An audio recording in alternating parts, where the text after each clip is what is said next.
Doing today? Good, great. Thank you so much for having us. Yeah, it's a pleasure. Catherine, how are you doing? Doing great. I've been watching right from 10 o'clock this morning, so I've been really enjoying the sessions.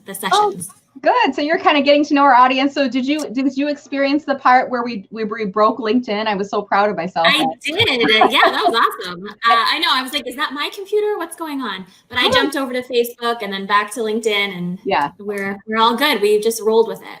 And I don't know if it's a limitation. I'm using StreamYard, and I got a little error message saying the connection to LinkedIn isn't working anymore. It might be on LinkedIn's, and I've never seen anybody break LinkedIn with a LinkedIn live stream before. Maybe there's a 4-hour gap. I don't know. Vincent, do you do a lot of these? Have you seen that happen before? It's never happened on my broadcast, but maybe yours are just so popular that right. Well, the chat box has been like blowing up, so it might have something to do with that. Yeah, it really has. And I just put a little tip for you guys up on screen for the viewers that are watching right now too. This is my little hack, because sometimes when you leave a comment, your screen kind of flickers and then you lose the live stream, and then you don't want to leave a comment because you don't want to use it. This is what I do. I like have the live stream up on my laptop, and whether you're watching it on LinkedIn or Facebook or YouTube, and then go on the activity stream on your phone and leave the comments there, and just like mute it so you don't have echo and feedback coming. But that way you can leave comments as you're watching it and you don't experience that disruption. That's my little hack, my little workaround. So so this is a great discussion because there's so many interesting things that are happening nowadays. We've got, this COVID thing that hopefully will go away soon. But the world marches on, and we have people that are going to college and that are graduating from college. And, when they started their education, they didn't anticipate that they would be in the market that they're in right now. So this session is called I Just Graduated, Now What? And we're really going to be focusing on talking to recent graduates that are finding themselves in the job market that they're in, where it's a COVID environment. The job market a year ago was so much different than it is today in terms of the opportunities that are out there. So before we jump into the conversation, I'm going to ask each of you. So Catherine, I'll have you go first, and then Vincent next. Just tell us a little bit about who you are, your background for your business, and then we'll get into the discussion today. So Catherine, we'll start with you. Sure. So once again, thank you so much for having me today. My name is Catherine McLean, and I'm the founder of CM Career Coaching. And my company strives to simplify the job search for clients and really boost their confidence. So I like to take care of all the tactical pieces. So we do resume and cover letter writing, LinkedIn profile optimization, interview prep, including mock interviews, and then one-on-one job strategy sessions, because especially nowadays, you need to have a multifaceted strategy. You can't just throw out your resume and sit back and wait for them to call you. You really need to factor in a networking component. We've talked a little bit in earlier sessions today about that hidden job market. So I like to coach clients through that process. And one of the reasons I was thrilled to jump into this particular topic is because prior to having my own business, I actually worked in higher ed for many years. I worked at Harvard Business School in their career office, helping their MBA candidates get internships. And then I also worked for an undergraduate university in Massachusetts, helping their students get 6-month co-ops and summer internships, full-time work. So I just love the student population. I have such a soft spot for them. So I'm just thrilled to take part today. Awesome. Well, I'm so delighted. And I'm not sure, a lot of people that had come to me for this LinkedIn Live-a-thon, it's just a name I invented, by the way. I'm like, I didn't see anybody else doing this. I'm like, I'm going to put together this event. It was a great idea. And then some people dropped names in. I know, Vincent, you were suggested. I'm not sure, Catherine, if you and I were connected before, and I think you might have commented and said, hey, I can come on and talk, I think was the way you came to me, right? So, yes. So I'm delighted that you're on. And then Vincent, tell us a little bit about who you are and what you do. Yeah, absolutely. I'm thrilled to be here, and I'm so thankful that somebody tagged me in that post to volunteer me or nominate me for the voluntold. You were voluntold, right? Yeah, I was voluntold, but I'm happy to do it. I'm happy to do it, and here's why. And right after you reached out to me, I raised my hand and said, I want to do the college session. And that's what I'm passionate about. And that's absolutely the one that I want to do. And the reason is because in 2009, I actually graduated from UCLA in what was now the second worst job market in the past 100 years since the Great Depression. And so this is a place that's like near and dear to my heart. So I know there's a lot of people who are watching right now where you might be nervous about what the next few years looks like. You might be nervous about what you're going to do right now. You might be nervous about moving back in with your parents and losing, the freedom and flexibility that you might have had before. And I can relate to that because I was in the exact same spot, and all of my classmates in 2009 were in the exact same spot as well. Companies were going bankrupt, job offers were being rescinded. The number one message that I have for everybody who's on right now and watching is it's going to be okay. Yeah, it's going to be okay. You're going to be okay. And you're going to be able to get through this, because everybody that I went to school with at the time, we thought that this was like the end of the world. And it turned out okay. The teachers are still teachers. The lawyers are still lawyers. The doctors went on to become doctors, and bless their hearts now and this year and everything that we're going through. And this might have not been your plan in 2020 was just nobody's plan. But that's life. And, at the end of the road, things are going to be okay. And that was fundamentally why I started Viton, the company that I'm working with now. And our mission is to help students navigate that transition into the real world. Specifically, we help marketers become future CMOs. And last year, we kind of broadened out and said, hey, there's a lot of people that need help, and we're here to serve. And we're going to serve everybody that's looking for a job. And this year, as we've had so many of our Viton members start exciting new careers, pivot into new industries, start new roles, we're really doubling down and focusing on helping students who aspire to become really great digital marketers, content marketers, social media marketers, land that first job and then continue growing and leveling up along the way. Most recently, I'm a former CMO of a Silicon Valley tech startup. I'm on the Forbes Council with other CMOs and PR communications experts. And I was humbled enough this year to be able to receive the a 40 under 40 award. And this was going backwards 10 years ago. I was devastated. I was working in a retail job. I made half as much money as I made in high school. And after I graduated from UCLA, I literally cut my salary in half. And it was hard times. But I think being on sessions like this, if you're investing your Saturday, there's a lot of things you can be doing on a Saturday, but if you're here right now, you're going to make it because you're already doing the right thing and you're taking the right step today. So Brenda, and I'm so excited to be able to be here, and I'm so excited to be able to learn from Catherine as well. All right, so this is kind of a little bit of a panel discussion, but I'm going to kind of facilitate this panel, and I'm going to throw questions at both of you. And then while we're doing this, I want to invite the audience. If you guys have questions, drop your comments below. If you are in this boat of just graduating and you're kind of like, what do I do now? Or maybe graduation is coming up. Maybe it's May, maybe it's August, December. It's looming though, it's on the horizon. We know we're going to be in the world that we're in for a while longer before we return to the pre-COVID times where we're out networking and seeing people in person. So I want to, we'll go back and forth, maybe offer advice, and then we'll start to do some audience Q&A. So Vincent, we'll start with you, and then we'll go to Catherine next. So what's your advice? So somebody's graduated.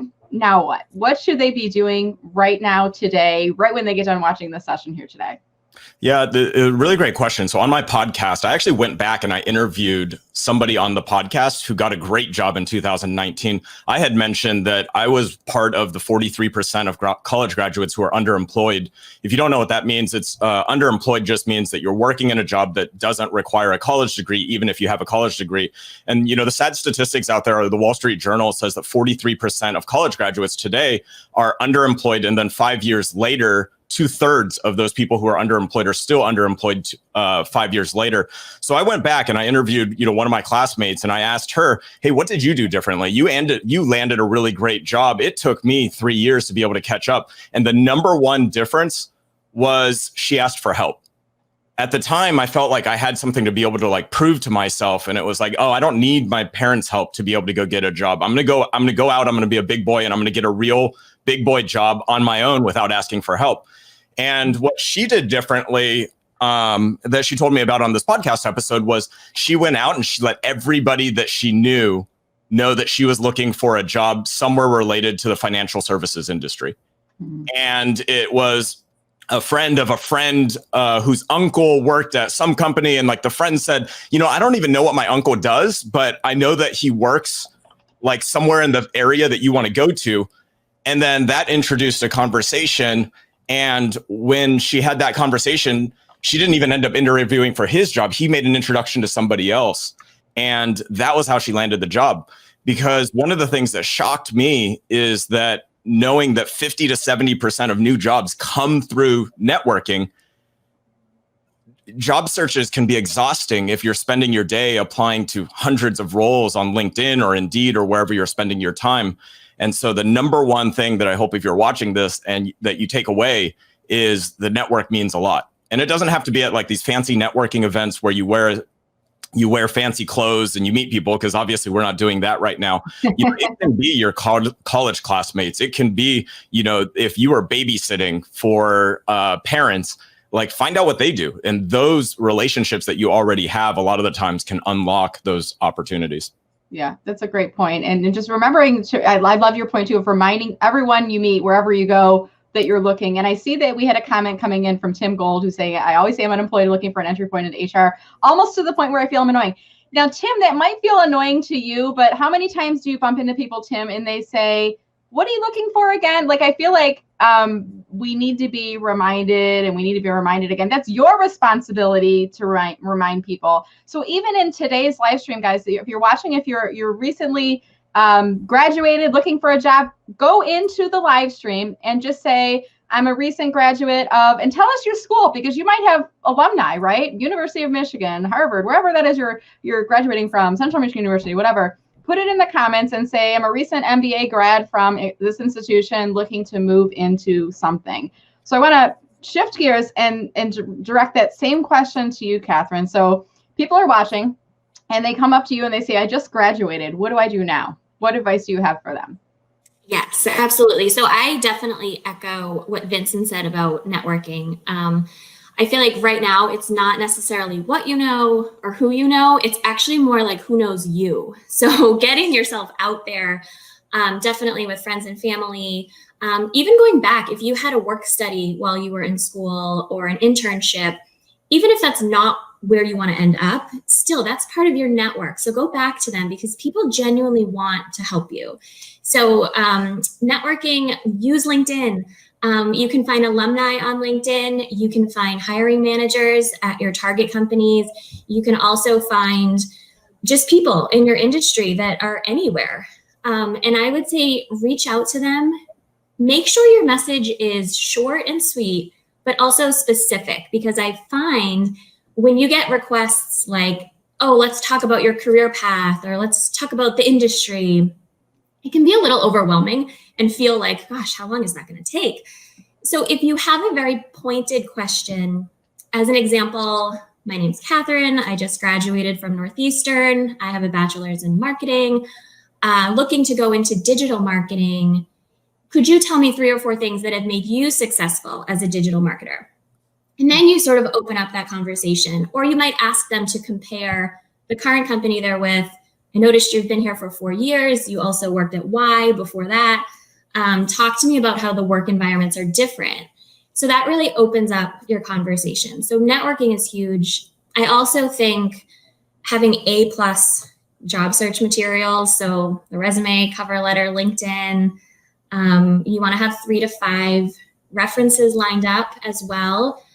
And I also think, I don't know if we're going to talk about this, but you need to be prepared to talk about 2020. So it's coming up, right? Like in your job interviews, people are going to want to know, how were you affected? How did it shape you? What have you been doing? If you graduated last May, what have you been doing since then? Working part-time? Have you been helping out at home? If you have kids or younger siblings, helping out with their school. Just really thinking about what skill sets you've had to hone and trying to come up with some explanations of creativity, flexibility, even leadership. And that it doesn't have to be leading a team per se, but just maybe you stepped up in your classes and you were like the technology person because people just couldn't figure it out. So really being ready to talk about 2020 because people are going to want to know. Such a relevant point. And I think practicing those interviews, because that's going to be a question like you graduated in May and they can kind of fill in the blanks. You haven't been able to find a job because the world has been where it is. But let me come back to a point that you've both made about networking. because that can sound very scary if you've never done networking before. And, you're at this kind of level where you've been like a young adult and you're becoming a grown up, right? And now you're thrust out into this world where you're no longer with your friends at college, your peers. Now you're in the grown up world, and networking is something people are telling you to do. And by the way, we're in a global pandemic, so you can't actually network in person. So what advice do you have for those folks about networking online, and how is that different? And Vincent, let's start with you. Yeah, I think that's a really great question. I would say, number one, you want to leverage relationships that you already have. You might be navigating your transition into the real world, but when you were a freshman and you had friends who were juniors or seniors, they're 2 to 3 years into the workforce now. So those would be the first people. First and foremost, I would reconnect with all of the upperclassmen when you were an underclassman, and just catch up with them. Ask them how they're doing now. Find out where they're working. Find out where their friends are working. And I guarantee you, even in that relationship, you're going to be able to unlock some relationships. The number two thing that I would do is I would leverage the alma mater network of the school that you have. I mentioned earlier that I went to UCLA. If anybody ever connects with me on LinkedIn and just says, "Go Bruins," guaranteed connection request, and guaranteed that if you ask for 15 minutes, I'm going to give those 15 minutes because I feel a responsibility to pay it forward. And I think a lot of people are like that at a lot of schools. And so those would be the first and the second thing that I would absolutely go out and do right away. And the other thing that you want to be really clear on, and Brenda, you mentioned, you had alluded to it before, is be really clear on how many people know you and know where you want to go. I love the advice that you gave to Tim, who mentioned earlier, who said, "I always say I'm unemployed and looking for an entry point into an HR career." I think that's absolutely perfect. There are 3 things that you absolutely must have in your LinkedIn headline. And these were from, back in the day, about 9 years ago. I was working in recruiting for a Fortune 100 company. And so I was literally the one looking at these hundreds of LinkedIn profiles. But here's the 3 things you have to have. Clarity wins. If you confuse, you will lose. Meaning if people don't know where you want to go, they have no chance of helping you get there. So the 3 things that you need to have are, what area do you want to go into? So for Tim, that would have been HR. The second one is, what have you done in the past, or what do you want to do in the future within that space? Meaning that compensation is different than HR business partners, which is different than employer relations or employee relations. So you have to be able to show that. And the third one is, what level do you want to do this at? And the number one mistake that I see college students making on their LinkedIn profile is they might have been the vice president of a club on campus. But it's really confusing when recruiters go to your profile. If they're searching for a vice president and you pop up, the vice president in the business world might have 10 years of experience with an MBA and experience leading large teams. And so that might not necessarily align with what role that person is looking for. And so it's absolutely okay if you're looking for an entry-level job to be able to put aspiring HR coordinator or aspiring HR specialist, or past HR intern pursuing an HR specialist role. But you have to be really, really clear about those 3 things. What area do you want to work in? Okay, go ahead. In the past, and what do you want to do in the future? Or what is your next role going to be at what level? And to make sure that you have the right level in your headline. Okay, I got 2, and I'm missing the third. Area you want to work within, what job title level, and there was one in the middle. What was it? So so there is area that you want to work in, for instance, like HR. What experience have you had in the past that makes you stand out? Okay. Right. So what type of experience do you have in the past that makes you stand out in this area? And then the third one is, at what level of the organization are you looking for a role?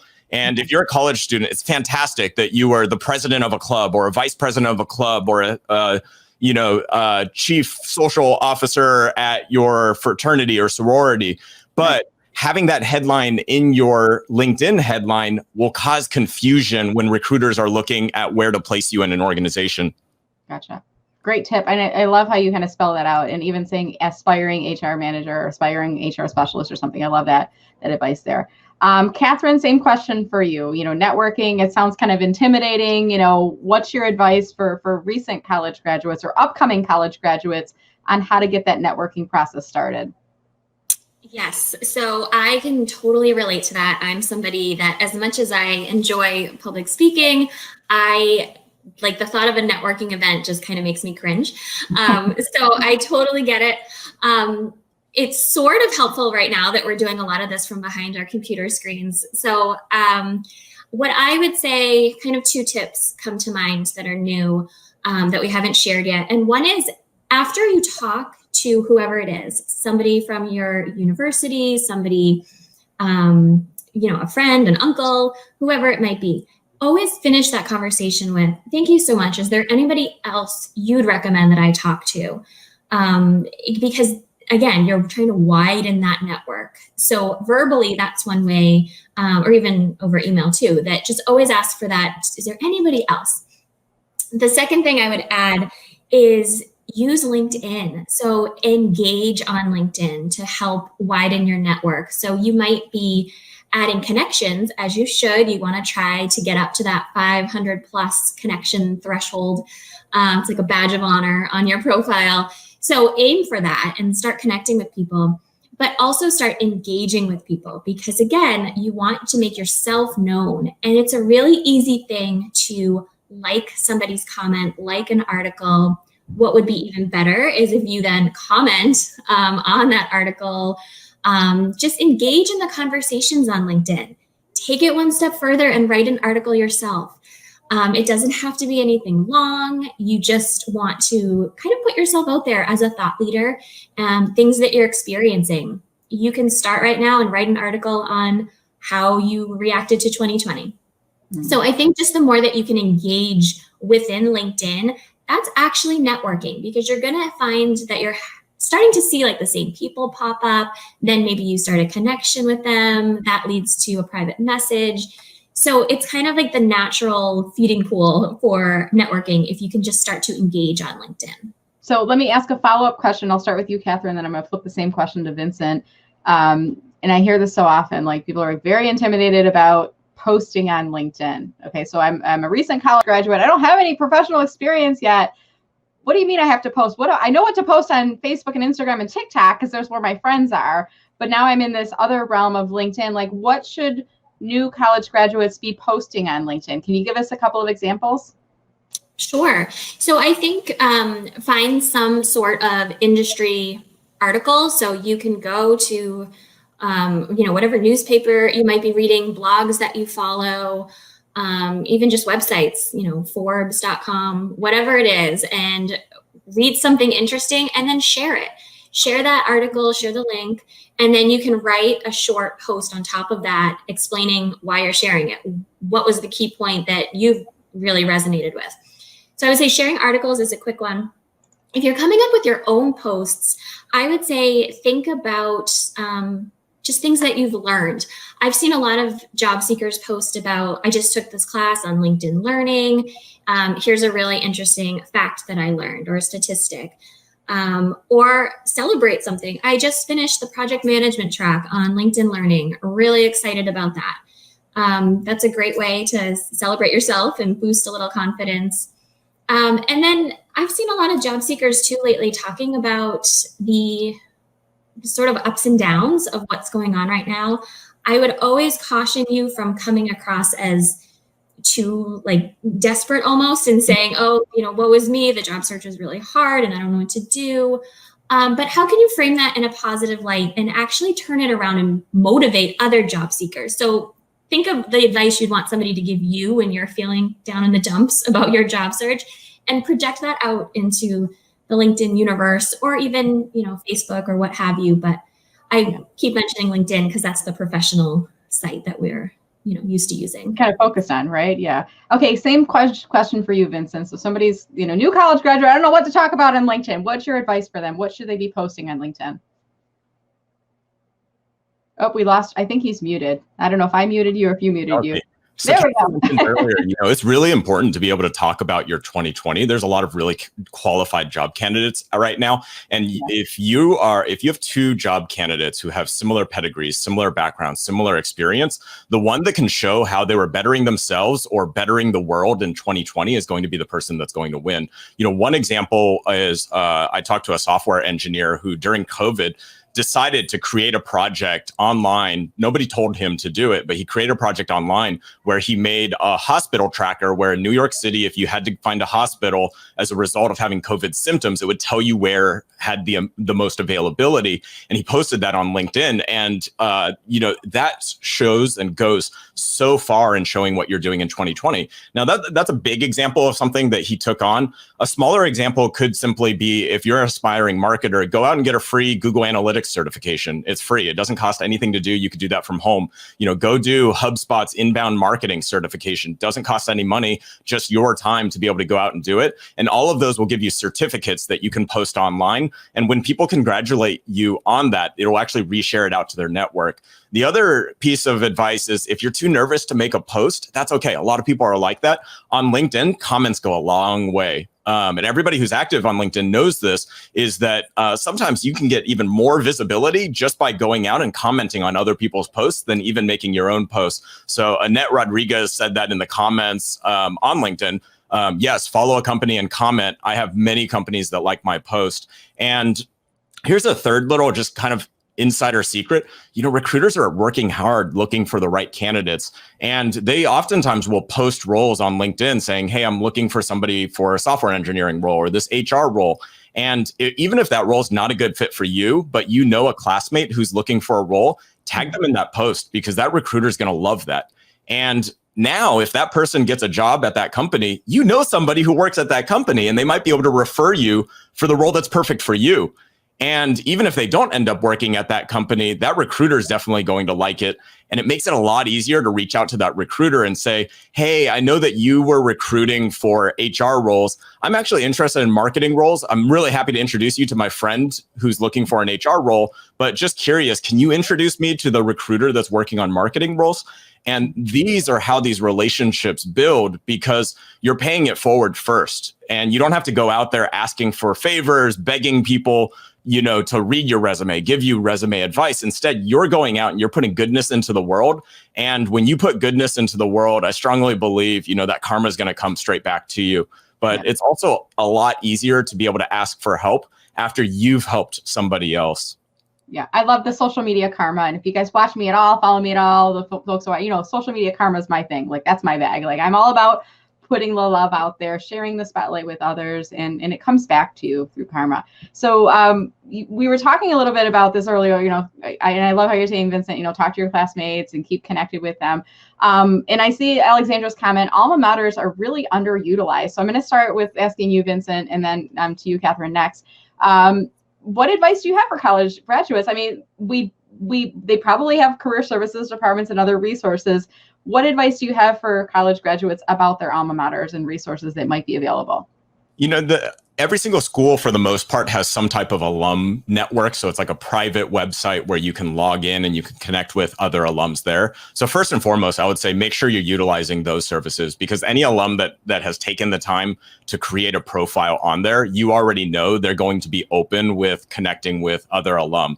The second thing that I would do is, it is terrifying reaching out to people on LinkedIn that you don't know. You might not know what to say to them. You might feel like you're bothering them.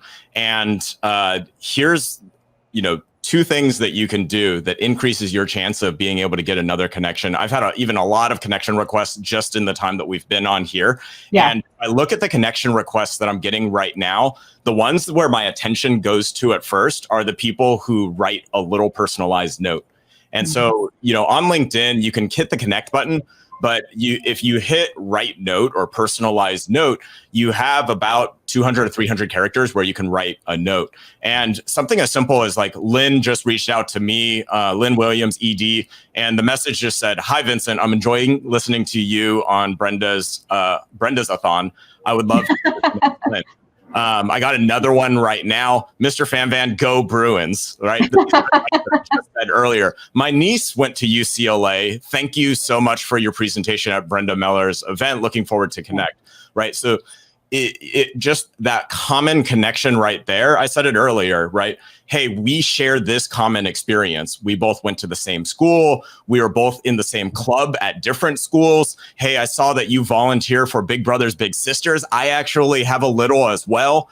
If you include name, just some type of small piece of relevance there, it goes a long way in being able to connect with folks. And then the second part after that is you have to be specific with your ask afterwards. If you are just connecting with somebody and it's just a broad, hey, I was hoping to get help from you, sometimes the person receiving the connection request, they want to help. They just don't know what it is that they actually can do to help. And so get really, really crisp on what is that ask. And if it could be as simple as, I saw, hi, Brenda, would love to connect with you. We went to the same university. I loved seeing the LinkedIn post that you made about this topic. By the way, I noticed your company might be hiring for this role. Any chance you know anybody in that department? So just a clear, succinct message there, something you have in common, something that you noticed on their profile or about a post that they made recently, and then a clear, short ask where in less than 5 minutes, they can help you with that ask. That's a great point. And tapping into your college network, so important. I mean, what I will advise people to do is when you're searching for new connections, if you're a new college graduate and building up your network, you can search for people who are in your targeted job title who attended your alma mater, and then use that, to Vincent's point, in your invitation to connect. And then you always want to include a personal note, always, and mention, that shared affiliation. The goal of an invitation is to get the invitation accepted. It's not to ask for a job or get an interview or anything. It's to get them to accept it. And to Vincent's point, using that personalized approach is going to get more of those accepted. So let me flip to you now, Catherine. Same question. What advice do you have about alma maters? And I see some other comments coming in here, Carol saying they offer a career. I mean, some people forget about that. They forget, they've graduated, they move on, and they forget to look back. So what advice do you have to them about their alma maters? Yes, so I would definitely recommend reach back out to your career development office at your university. Chances are they're going to offer you some free resume advice, just helping you work through a job search strategy. So that can be a really great opportunity to take advantage of. I would say, in addition to reaching out to alums and going that route, go back and talk to some of your professors, or reach out to those people on LinkedIn or through email if you have it, and talk to them. And now, of course, you want to do professors that you actually had a relationship with. Maybe you took multiple classes. But think about those relationships. Who was on campus? Did you have an academic advisor, an internship advisor, any other connections on campus? Reach out to them, same sort of spiel. You want to customize it, be very specific in your request.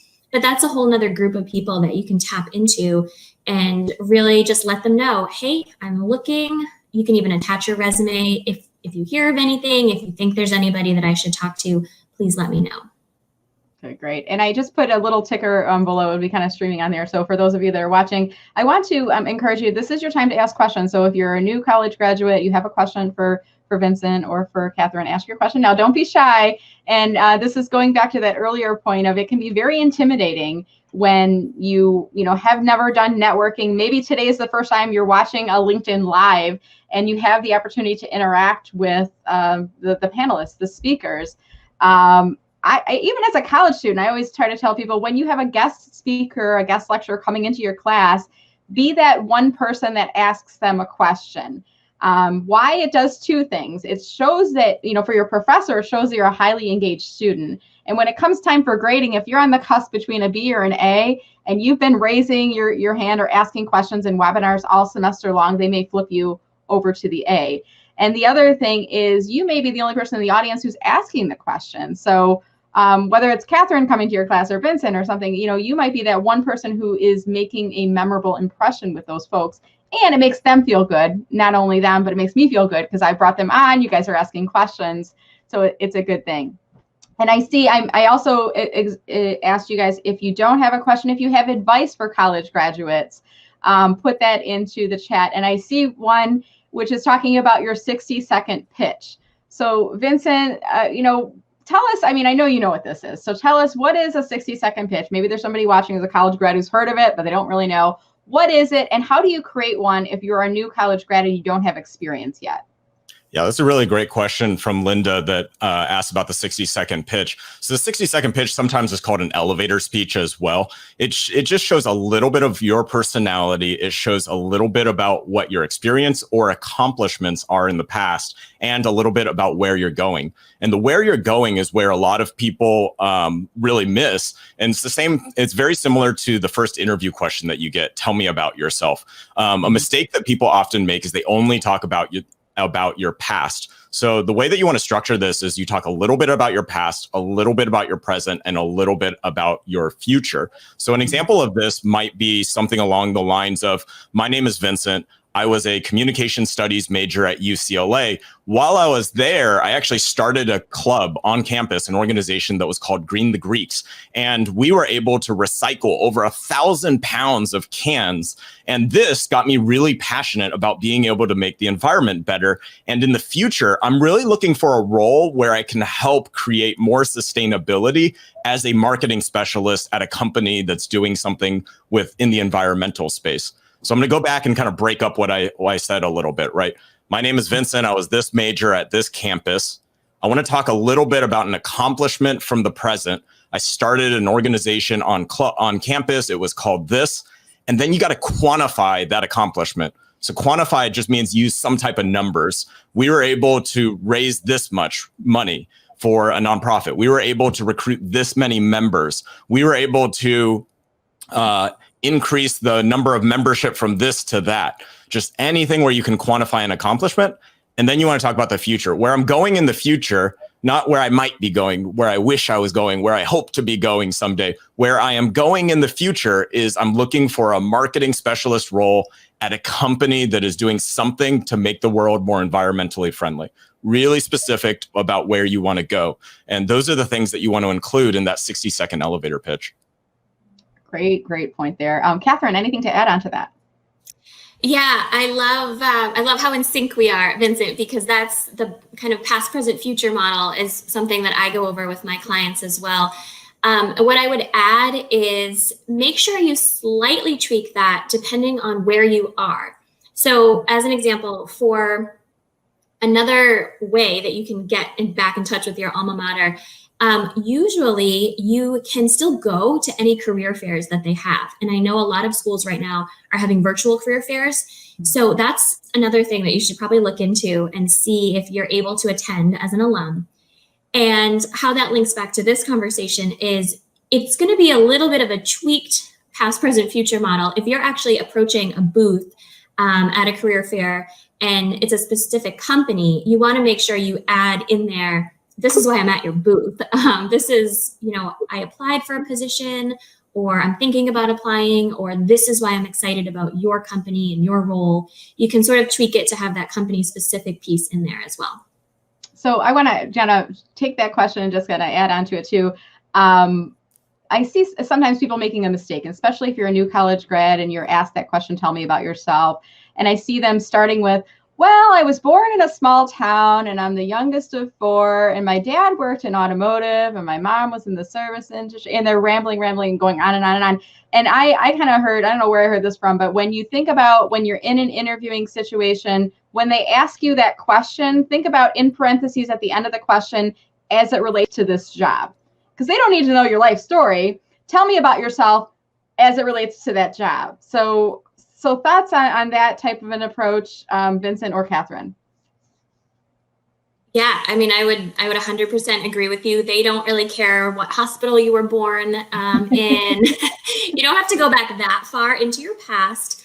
The past is really like the immediate past. And I like your caveat, Brenda, of as it relates to this role, because think about your past is almost like, I just graduated from this university with this degree. Your present is what you're looking for. The past might even be that project that you worked on or the clubs that you were a part of. So kind of limit your past to maybe the university that you just graduated from.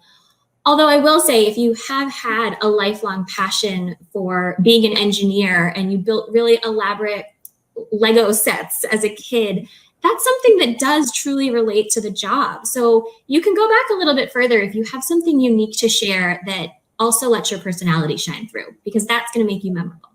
Great point. Vincent, any final comment to add on to that? Oh, muted again.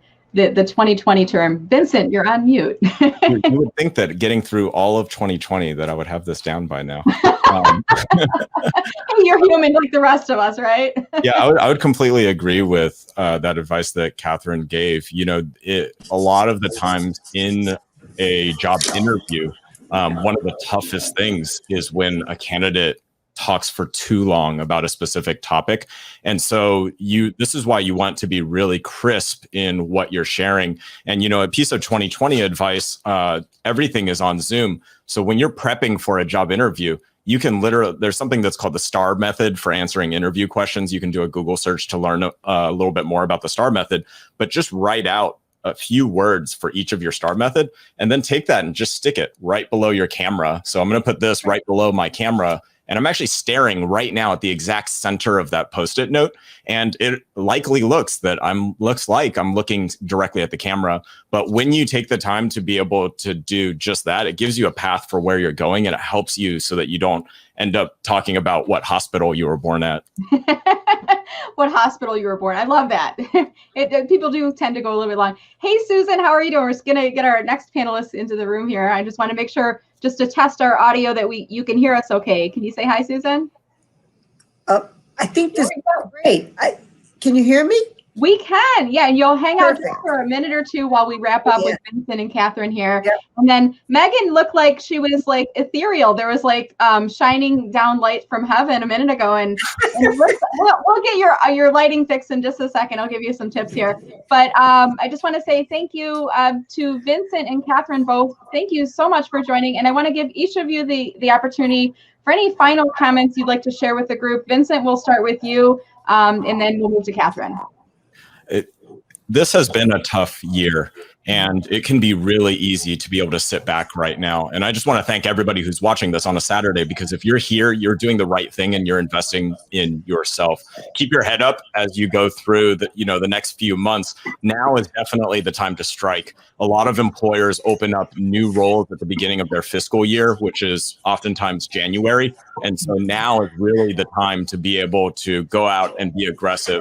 And I know day to day, it can be hard to find the motivation to be able to do that sometimes, but stick with your routines. And the last thing I'll leave with you is not job search related. Mm-hmm. Stick with your personal routines as well. Whether that's a few minutes to be able to listen to Calm or Headspace, the meditation apps, or whether it's just taking time to make a healthy meal. Those things are equally important. They help you show your best self when it does come time to interview.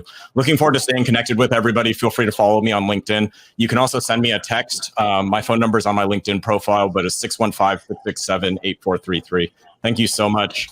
That's so nice of you to offer. Thank you so much, Vincent. Great information. And then Catherine, for you as well, any final comments for the group? Anything before we wrap up here? Sure. So I would echo the mental health piece, the physical health piece, just take care of yourself.